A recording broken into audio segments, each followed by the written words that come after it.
हाताला करदोळा का बांधतात? ही पिढ्यानपिढ्यांची परंपरा केवळ अंधश्रद्धा आहे की विज्ञान? बाळा, हा काळा दोर बघ, तुला काही वाईट नको व्हायला. देवाची कृपा राहो. हे शब्द आपण सगळ्यांनी ऐकले आहेत, आपल्या आजी आजोबांकडून, आईवडिलांकडून. पण का हाताला करदोळा का बांधतात? नमस्कार मंडळी, मी तुमचा मित्र आणि मार्गदर्शक स्वागत करतो. आज आपण जाणून घेणार आहोत या एक छोट्याशा दोऱ्यामागचं मोठं रहस्य.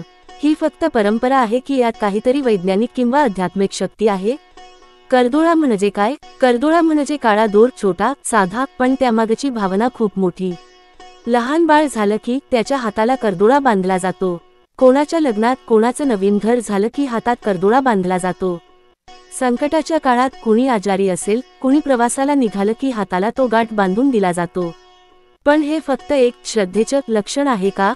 नजर लागते का खरोखरच? आपण नेहमी म्हणतो, नजर लागली रे.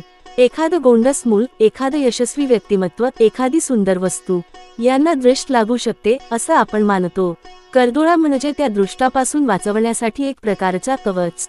मान्यता आहे की करदोळा नकारात्मक ऊर्जा शोषतो. त्यामुळे एखादी व्यक्ती, विशेषतः बाळक, सुदृढ राहतात.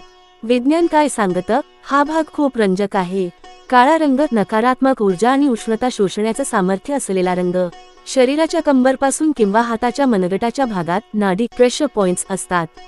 अशा भागात बांधलेला करदोळा शरीरातील ऊर्जेचं संतुलन राखतो असं आयुर्वेद आणि एक्युप्रेशर तज्ज्ञ सांगतात. म्हणजेच करदोळा हा फक्त धार्मिक वस्तू नाही, तर एक प्रकारचं ऊर्जात्मक संरक्षण कवच आहे. धार्मिक आणि आध्यात्मिक दृष्टिकोन. भारतात कोणतंही कार्य शुभ मानायचं असेल तर आधी संकल्प केला जातो.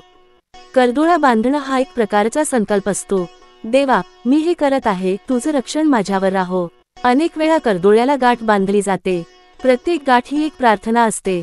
हे दैवा, माझं मूल सुरक्षित राहो, हे कार्य यशस्वी होवो, हे संकट दूर होवो.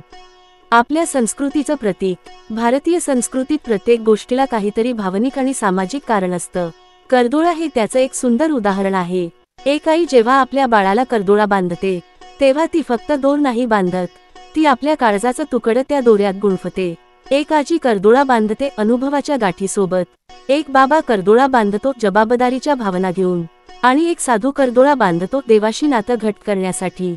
आजच्या काळात करदोळ्याचा उपयोग. आज आपण विज्ञानात प्रगती केली आहे, पण ज्या गोष्टी पिढ्यानपिढ्या चालत आल्या आहेत त्यांना अंधश्रद्धा म्हणून टाकून द्यायचं का? जर त्या मागे प्रेम, संरक्षण, ऊर्जेचं शास्त्र आणि मनःशांती असेल तर त्या परंपरा शहाणपणाने जपायलाच हव्यात. काही गोष्टी लक्षात ठेवा. करदोळा कोणत्याही अंधश्रद्धेवर आधारलेला नसतो, त्यामागे भावना असते. तो बांधताना नेहमी सकारात्मक विचार करा. वापरलेला दोर स्वच्छ, पवित्र असावा. वाईट नजरेपासून वाचवण्याइतपत आपल्या मनगटाला विश्वासाने गाठ द्या. मित्रांनो, एक लहानसा काळा दोर, ज्याला आपण करदोळा म्हणतो, तो फक्त धागा नाही. तो आपल्या आईवडिलांच्या प्रार्थनेचा, आपल्या आजीच्या आशीर्वादाचा आणि आपल्या संस्कृतीच्या समृद्धतेचा एक भाग आहे. म्हणून पुढच्या वेळी कोणीतरी हाताला करदोळा बांधू म्हणालं तर आधी विचार करायचा नाही. ती एक गाठ आहे देव, प्रेम आणि संस्कृतीची.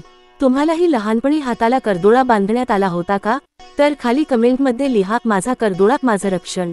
आणि हो, हा व्हिडिओ आवडला असेल तर लाईक, शेअर आणि सबस्क्राईब करायला विसरू नका. कारण